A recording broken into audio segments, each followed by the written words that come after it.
जो आज हम क्लास 10th की वर्कशीट 57 करेंगे और ये चैप्टर 12 है आपका विद्युत। आज हम करेंगे कि जो प्रतिरोध हैं अगर उनको हम श्रेणी में जोड़ें तो प्रतिरोधक कितना होता है, दो या दो से ज़्यादा, या पाशर में जोड़ते हैं तो उनका प्रतिरोध कैसे निकालें। तो प्रतिरोधों का संयोजन है इसमें।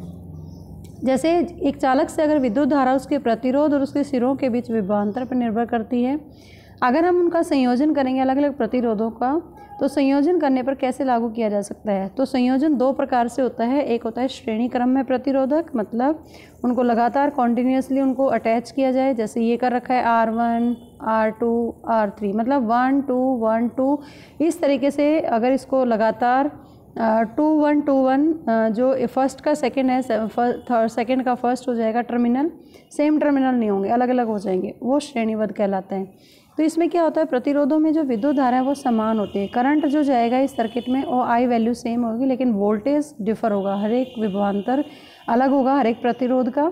अगर R1 है तो इसका V1 होगा, R2 है तो V2 होगा, R3 है तो V3 होगा। और श्रृंखला में प्रतिरोधों के संयोजन में जो कुल विभवांतर है वो अलग अलग प्रतिरोधों के योग के बराबर होता है। इसका मतलब V = V1 + V2 + V3, इस तरीके से ये आ जाएगा। ओम के नियम के हिसाब से अगर हम V = IR की वैल्यू और V1 = IR1, I is the constant, ये पहले ही बता दिया मैंने यहाँ पे आपको कि I कांस्टेंट रहेगा, I की वैल्यू चेंज नहीं होगी। R1 और V1 चेंज हो रहा है, वो सारी वैल्यूज आप पुट करोगे तो आपको ये फार्मूला मिल जाएगा, R = R1 + R2 + R3। उसके बाद आता है पाशर क्रम में प्रतिरोध। पाशर क्रम में प्रतिरोध होते हैं तो विभवांतर सभी प्रतिरोधों में समान होता है। अगर इस सर्किट को हम ध्यान से देखें तो करंट यहाँ तक I आ रहा है, लेकिन इसके 3 ब्रांचेस बन गई। तो एक में I1 जा रहा है, एक में I2, एक में I3। यहाँ पर जो वोल्टेज ड्रॉप है अक्रॉस द 3 रजिस्टर्स वो सेम रहेगा, वोल्टेज सेम है यहाँ पर, लेकिन करंट वैल्यू चेंज हो रही है। I = I1 + I2 + I3 और V वैल्यू कांस्टेंट है, V is the constant value.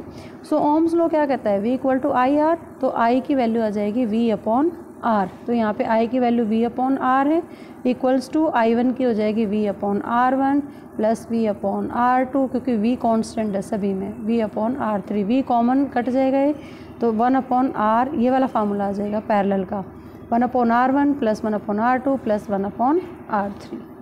तो इसके आधार पर ये कुछ क्वेश्चंस हैं, ये आप अपनी नोटबुक में करेंगे तीनों questions.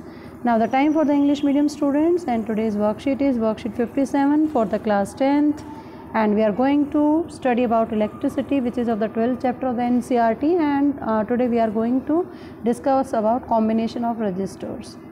As we have noticed that current through the conductor depend upon the resistance and potential different across its ends.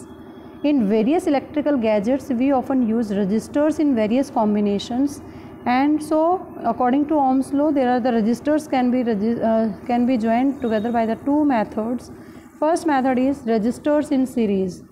The current is same through all resistors. For example, this is the resistor, 3 resistors are there which are connected in this way, 1 2 1 2 combination. It means first 1 2 1 2, the first resistors second terminal is connected to first, second resistor is connected to second terminal is connected to third one first, and so the potential difference is divided across each resistors. It means V1, V2, V3.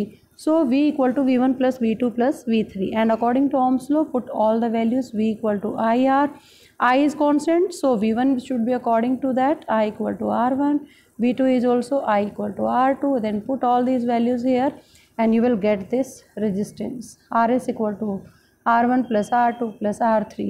Now the resistors in parallel, the potential difference across these resistors will be same. V is constant, but current also divided in all 3 branches, I1, I2 and I3.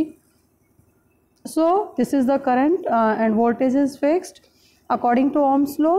V = IR, so here I = V/R, and similarly I1 V/R1, I2 V. Put all these values and you will at last you will get 1/Rp = 1/R1 + 1/R2 + 1/R3.